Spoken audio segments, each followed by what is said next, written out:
Shalom kekasih Kristus, salam waktunya mengalami terobosan. Hari yang penuh bahagia ini mari kita gunakan sebaik mungkin untuk diisi dengan kebenaran firman melalui renungan melekat dalam Tuhan. Hari ini saya juga berharap saudara dan kita semua dapat menjalani hidup dengan maksimal sehingga apapun yang dihadapi tetap dalam iman pada Tuhan. Mari kita berdoa. Tuhan Yesus, terima kasih buat kesempatan yang indah di mana kami dapat kembali mendengarkan renungan firman Tuhan. Biarlah lewat renungan ini Engkau berbicara melalui hamba-Mu sehingga ini menjadi satu kekuatan di dalam iman percaya kami Tuhan. Membawa iman kami semakin bertumbuh maksimal di dalam Engkau. Dan kami mengalami banyak hal, yaitu tentunya perubahan-perubahan yang baik yang menyukakan Engkau Tuhan. Ini doa kami yang kami alaskan dalam nama Tuhan kami Yesus kami berdoa. Amin. Melekat dalam Tuhan bertema memaksimalkan perubahan. Firman Tuhan terdapat dalam kitab Amsal 12 ayat 24. Demikian firman Tuhan. Tangan orang rajin memegang kekuasaan, tetapi kemalasan mengakibatkan kerja paksa. Perubahan dalam hidup adalah sesuatu yang sering kita alami. Ada yang menganggap bahwa perubahan yang terjadi sesuatu yang positif. Ada juga yang menganggap negatif. Ada yang meremehkan perubahan, tetapi ada juga yang menganggap itu berarti. Kekasih Kristus, memang pada dasarnya manusia masih menginginkan dan mengharapkan kehidupannya dalam keadaan stabil. Tetapi keadaan ini adalah sesuatu yang tidak mungkin akan dialami selamanya. Meskipun kita sering tidak mengharapkan terjadi perubahan yang mengkhawatirkan sebagai bagian dari kehidupan, tetapi perubahan terkadang memiliki sisi positif dan bermanfaat saat kita dapat memaksimalkan perubahan sekalipun itu terlihatnya negatif. Dengan sikap ini kita dapat menghasilkan pertumbuhan, kreativitas, bahkan inovasi dalam hidup pribadi kita. Perubahan yang tidak menyenangkan dapat terjadi di kapan waktu dan itu tidak kita ketahui. Bila hal ini datang selayaknya kita perlu memperhatikan dan waspada agar tidak tetap larut dan kehilangan kesempatan melalui peristiwa tersebut. Maka dari itu kita dapat belajar memaksimalkan perubahan agar terjadi pertumbuhan dan kreativitas sehingga kita dapat mengalami kemajuan secara signifikan. Beberapa tahun yang lalu di bangsa kita telah mengalami perubahan yang cukup besar, yaitu melalui kemajuan teknologi. Kemajuan teknologi di bangsa kita sepertinya akan terus bergulir menjadi semakin canggih dan canggih. Kemajuan dan kecanggihan teknologi terus terjadi perubahan yang semakin bertumbuh di bangsa kita. Apabila bangsa dan masyarakatnya tidak mengantisipasi, maka akan terjadi suatu kesengsaraan dan kemiskinan. Karena dengan kemajuan dan kecanggihan teknologi akan terjadi perubahan yang dapat menimbulkan kemiskinan dan kesengsaraan masyarakat tersebut. Sebagai contoh yang paling nyata, beberapa tahun yang lalu setiap pintu tol ada satu orang penjaga yang menjaga untuk menerima pembayaran. Sekarang hampir semua pintu tol tidak ada orang untuk menjaganya karena diganti dengan menggunakan teknologi. Kecanggihan teknologi dan kecanggihan alat dalam transaksi keuangan pun dapat terjadinya perubahan tenaga kerja di perbankan. Demikian juga terjadi di restoran, di mana restoran sekarang banyak menggunakan kecanggihan teknologi.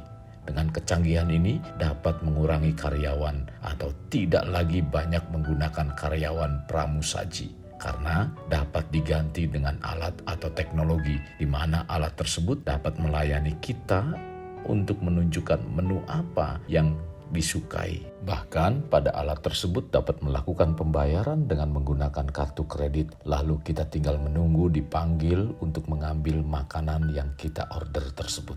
Masih banyak lagi kecanggihan teknologi lainnya. Inilah yang terjadi di dunia. Lalu bagaimana dengan gereja? Apakah gereja tetap bertahan dan tidak mengikuti kemajuan teknologi yang terjadi di dunia? Atau mau menggunakan teknologi dan memaksimalkan perubahan? Tentunya gereja tidak melanggar dasar-dasar kebenaran Tuhan. Untuk menyikapi ini, memang kita perlu memaksimalkan diri kita dalam menghadapi perubahan.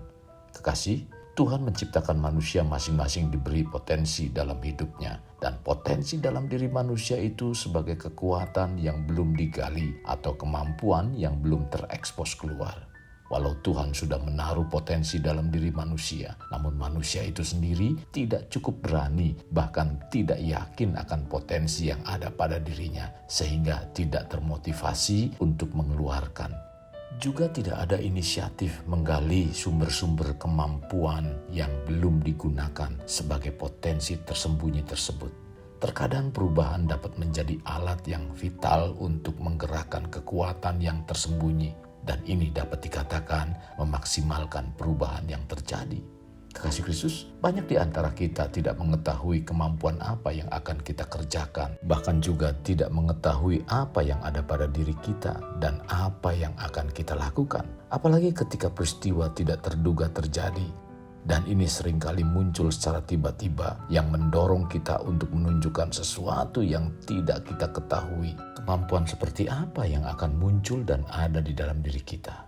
Perubahan yang tidak terduga itu dapat membantu menunjukkan siapa diri kita sebenarnya.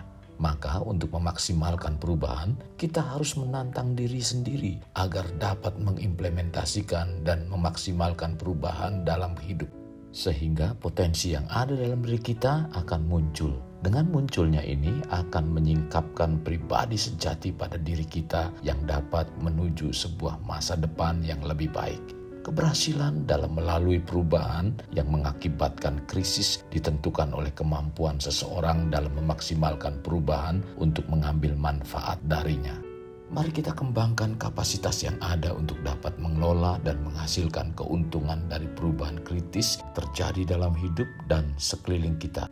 Jadilah inovator yang dapat mempengaruhi sebagaimana yang dikehendaki Tuhan, yaitu menjadi garam dan terang dunia. Sehingga dengan demikian, kita dapat memaksimalkan perubahan saat Tuhan memproses. Kekasih Kristus, mari kita alami terobosan hidup. Untuk mengalaminya, mulailah dengan mengenal prinsip-prinsip kerajaan Allah serta menjadi warga kerajaan. Kita berdoa. Tuhan Yesus, terima kasih buat firman Tuhan yang disampaikan pada saat ini Tuhan. Biarlah firman ini terus menguatkan kami Tuhan.